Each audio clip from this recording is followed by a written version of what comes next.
ಇವತ್ತಿನ ವಿಷಯ ಬಂದುಬಿಟ್ಟು ಡೇಟನ್ನು ನೀವು ಗಮನಿಸ್ಬೋದು. ಇವತ್ತಿನ ವಿಷಯ ಬಂದುಬಿಟ್ಟು ನಮ್ಮ ಶಿಕ್ಷಕರ ನೇಮಕಾತಿ ಯಾವಾಗ ಆಗುತ್ತೆ, ಏನು ಎತ್ತ ಅಂತ ಹೇಳ್ತಾ ಹೋಗೋಣ. ಅದಕ್ಕಿಂತ ಮುಂಚೆ ಒಳ ಮೀಸಲಾತಿ ಬಗ್ಗೆ ಎಲ್ಲರೂ ಕೂಡ ಸ್ಟ್ರೈಕ್ ಮಾಡ್ತಾ ಇದ್ದಾರೆ ಇತ್ತೀಚಿನ ದಿನಗಳಲ್ಲಿ. ಆದಷ್ಟು ಬೇಗ ಮುಗಿಸಿ ಅಂತ ಹೇಳಿ ಲೈಕ್ ಪಾದಯಾತ್ರೆ ಎಲ್ಲ ಹೋಗ್ತಾ ಇದ್ದಾರೆ. ಎಲ್ರಿಗೂ ಕೂಡ ಮನವಿಯನ್ನು ಕೂಡ ಸಲ್ಲಿಸ್ತಾ ಇದ್ದಾರೆ.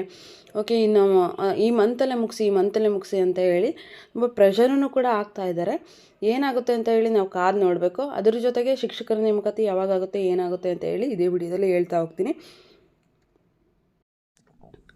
ಹಾಯ್ ಫ್ರೆಂಡ್ಸ್, ಎಲ್ರಿಗೂ ಕೂಡ ಗುಡ್ ಮಾರ್ನಿಂಗ್ ಅಂತ ಹೇಳ್ತಾ ವಿಡಿಯೋನ ಸ್ಟಾರ್ಟ್ ಮಾಡೋಣ.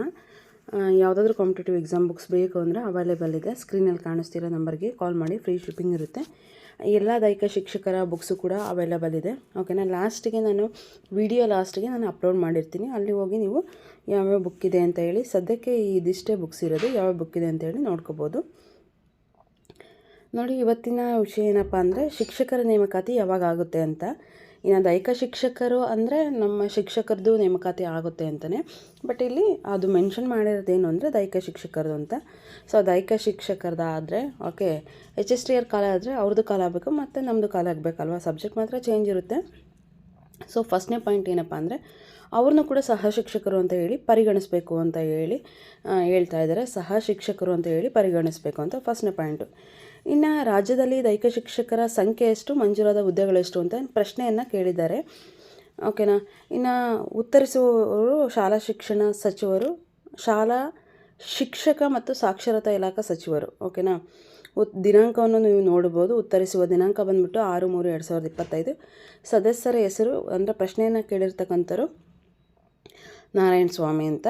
ಸೊ ಎಷ್ಟು ಮಂಜೂರಾಗಿದೆ, ಎಷ್ಟು ಶಿಕ್ಷಕರಿದ್ದಾರೆ, ಸೊ ಅಟ್ ಪ್ರೆಸೆಂಟ್ ಎಷ್ಟು ಜನ ವರ್ಕ್ ಮಾಡ್ತಿದ್ದಾರೆ ಅಂತ ಕೇಳಿದ್ದಾರೆ. ಅವರು ಕೂಡ ಆನ್ಸರ್ ಮಾಡಿದ್ದಾರೆ. ಓಕೆನಾ, ಸರ್ಕಾರಿ ಪ್ರಾಥಮಿಕ ಶಾಲೆಗಳಲ್ಲಿ ಮಂಜೂರಾದ ದೈಹಿಕ ಶಿಕ್ಷಕರ ಸಂಖ್ಯೆ 6,772 ಮತ್ತು ಕಾರ್ಯನಿರ್ವಹಿಸ್ತಕ್ಕಂಥ ದೈಹಿಕ ಶಿಕ್ಷಕರ ಸಂಖ್ಯೆ 3,648.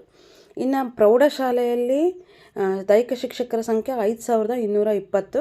ಅಂದರೆ ಆಲ್ರೆಡಿ ವರ್ಕ್ ಮಾಡ್ತಕ್ಕಂಥವ್ರು 3,433. ಇನ್ನು ನೆಕ್ಸ್ಟ್ ಕ್ವಶನ್ನು, ಮಂಜೂರಾದ ಹುದ್ದೆಗಳಲ್ಲಿ ಖಾಲಿ ಇರುವ ಹುದ್ದೆಗಳೆಷ್ಟು, ದೈಹಿಕ ಶಿಕ್ಷಣ ಶಿಕ್ಷಕರ ಹುದ್ದೆಗಳನ್ನು ಭರ್ತಿ ಮಾಡಲು ಸರ್ಕಾರ ಏನು ಕ್ರಮ ಕೈಗೊಂಡಿದೆ ಅಂತ ಕೇಳ್ತಾ ಇದ್ದಾರೆ. ಸರ್ಕಾರಿ ಪ್ರಾಥಮಿಕ ಶಾಲೆಗಳಲ್ಲಿ ಖಾಲಿ ಇರ್ತಕ್ಕಂಥ ದೈಹಿಕ ಶಿಕ್ಷಕರ ಹುದ್ದೆಗಳು ಬಂದುಬಿಟ್ಟು 3,124. ಇನ್ನು ಪ್ರೌಢಶಾಲೆಗಳಲ್ಲಿ 1,787 ಹುದ್ದೆಗಳು ಖಾಲಿ ಇರ್ತವೆ ಅಂತ ಹೇಳ್ತಾರೆ. ಇನ್ನು ಸರ್ಕಾರಿ ಪ್ರಾಥಮಿಕ ಶಾಲೆಗಳ ನೇಮಕಾತಿಗೆ ಸಂಬಂಧಿಸಿದಂತೆ ಏನು ದೈಹಿಕ ಶಿಕ್ಷಕ ಗ್ರೇಡ್ 2 ಏನಿದೆನೋ 6,772 ಹುದ್ದೆಗಳು ಮಂಜೂರಾಗಿದೆ ಅಂತೆ. ಸೊ ಅದರಲ್ಲಿ ಆಲ್ರೆಡಿ ವರ್ಕ್ ಮಾಡ್ತಾ ಇದ್ದಾರೆ ಕೆಲವೊಬ್ಬರು. ಅದರಲ್ಲಿ ಕಲ್ಯಾಣ ಕರ್ನಾಟಕ ಜಿಲ್ಲೆಗಳಲ್ಲಿ ಖಾಲಿ ಇರ್ತಕ್ಕಂಥ 380 ದೈಹಿಕ ಶಿಕ್ಷಕರ ಗ್ರೇಡ್ 2 ಹುದ್ದೆಗಳನ್ನು ನೇರ ನೇಮಕಾತಿ ಮೂಲಕ ಭರ್ತಿ ಮಾಡಲು ಅನುಮತಿ ನೀಡಲಾಗಿದೆ ಅಂತೆ. ಮತ್ತು ವೃಂದ ಮತ್ತು ನೇಮಕಾತಿ ನಿಯಮಗಳ ಪರಿಷ್ಕರಣೆ ತಿದ್ದುಪಡಿಗೆ ಜಾರಿಯಲ್ಲಿದೆ. ನೀವು ನೋಡ್ಬೋದು, ಒಳ ಮೀಸಲಾತಿ ಜಾರಿಯಲ್ಲಿದೆ. ಸೊ ಹಾಗಾಗಿ ಸದರಿ ಪ್ರಕ್ರಿಯೆ ಅಂತಿಮವಾದ ಕೂಡಲೇ ನಿಯಮಾನುಸಾರ ಕ್ರಮವಹಿಸಲಾಗುತ್ತದೆ ಅಂತ ಹೇಳ್ತಿದ್ದಾರೆ.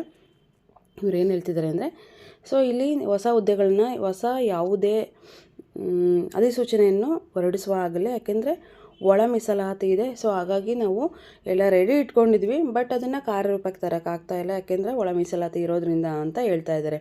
ಓಕೆನಾ, ಇದು ಪಾಯಿಂಟು. ಇನ್ನು ಸರ್ಕಾರಿ ಪ್ರೌಢಶಾಲೆಗಳ ನೇಮಕಾತಿಗೆ ಸಂಬಂಧಿಸಿದಂತೆ ನೀವು ಹೆಂಗೆ ಕ್ರಮ ವಹಿಸಿದ್ದೀರಾ ಅಂತ ಕೇಳ್ತಿದ್ದಾರೆ. ಇಲ್ಲೂ ಕೂಡ ಖಾಲಿ ಹುದ್ದೆಗಳನ್ನ ಮೆನ್ಷನ್ ಮಾಡಿದ್ದಾರೆ.